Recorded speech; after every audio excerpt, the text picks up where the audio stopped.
Welcome to Urology Unplugged. Today we are here to again discuss something very serious, a serious condition called BPH, which is also known as prostate enlargement. And today to discuss this issue, we have with us our renowned guest, Dr. Partha Pratim. He is the assistant professor at North Bengal Medical College and Hospital. He is a neurosurgeon as well as an andrologist. Welcome to the show, sir. Thank you. Sir, could you please tell us about BPH?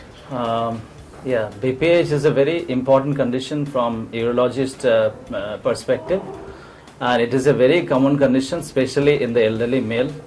It is also known as enlargement of the prostate, which is seen in aged male, and the symptoms occurred in BPH is due to the compression of the prostate, enlarged prostate to the urethra. Okay, sir. Sir, what causes BPH? The cause is actually not well known, Yes, sir. not established, but the cause is probably due to decrease in the serum testosterone in the aging male. Though the estrogen remains stable in the aging male, but the testosterone reduces, and that stimulates the growth of the prostate gland. So, could you let us know, who are more likely to get BPH? Yeah,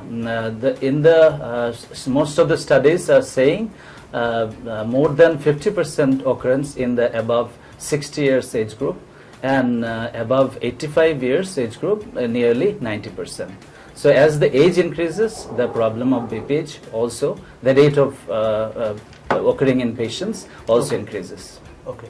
And sir, the symptoms, if you could explain some symptoms, like how they will diagnose at home that they might get BPH. Yeah.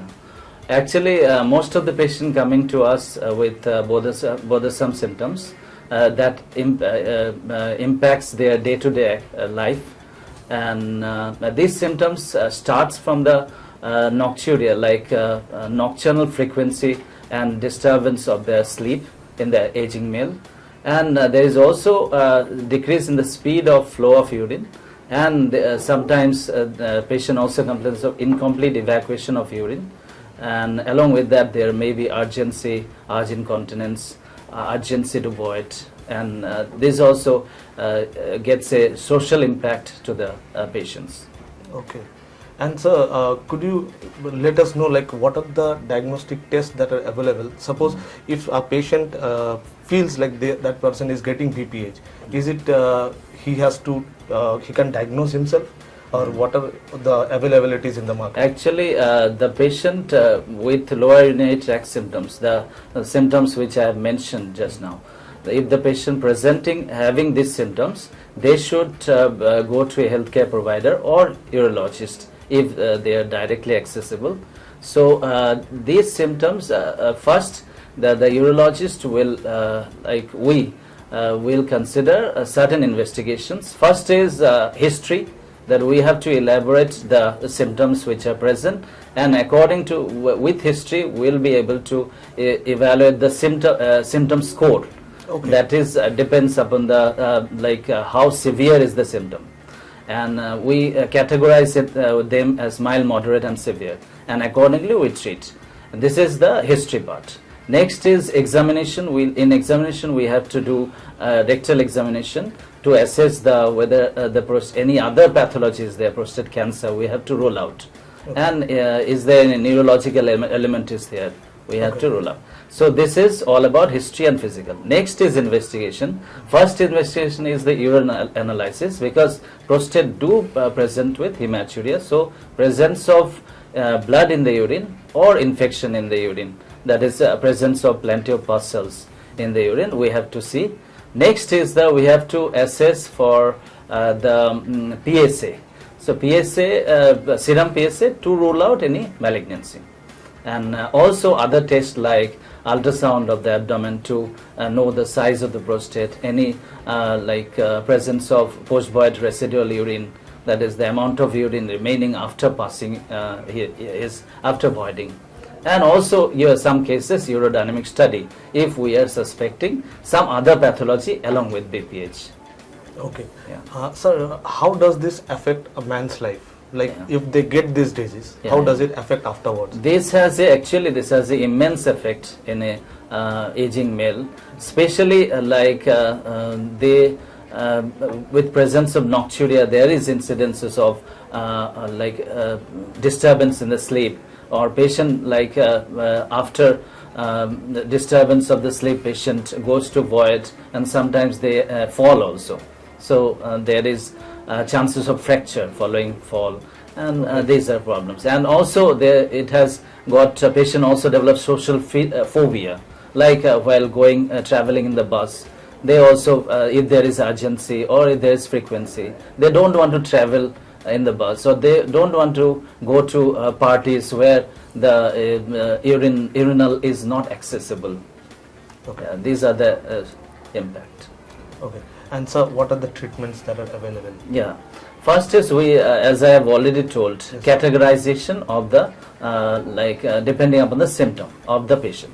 If the patient coming with mild variety of BPH, then we will consider watchful waiting. That means we will watch the patient whether the symptoms are getting worse day by day, and then we will have to shift to medical therapy if it is progressing. And if it is not progressing, then he will be on watchful waiting. And other varieties like moderate to severe category, we can directly advise the patient on medical therapy. There are certain medications available like alpha blocker or 5-alpha reductase inhibitor. They do take care of the symptoms of the patient, and also it improves the quality of the patient lifestyle. And if the patient is refractory to this medical treatment, if this medical treatment is not successful in reducing the symptom completely, then we'll have to think about surgery. There are minimal invasive surgery like microwave therapy, transurethral microwave therapy, or prostatic urethral lift is there. These are the recent trends. So they can be considered. And still, if the patient is not satisfied, then we'll have to go for surgery. Like the gold standard is transurethral resection of the prostate, TURP, short form.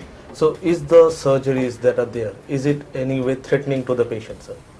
Actually, there are certain complications or risk of the surgery, but they are very minimal, like incident of infection, or the incidence of irritable symptoms, or post-operative hematuria.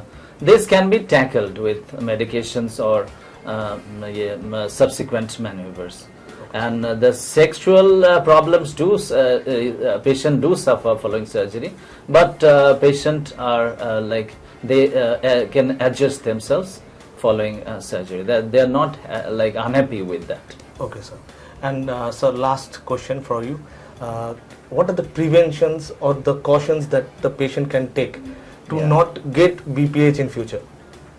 Actually, there is no such thing that patient by doing things the patient will not get BPH. That is not guaranteed. But the thing is that they should have a healthy lifestyle, that proper intake of water, and balanced diet, and less intake of salt.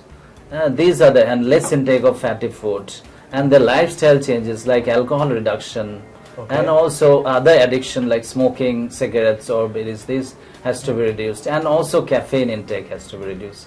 So this will reduce the symptoms of BPH. Sir, are there any myth regarding BPH that could be cleared to our viewers?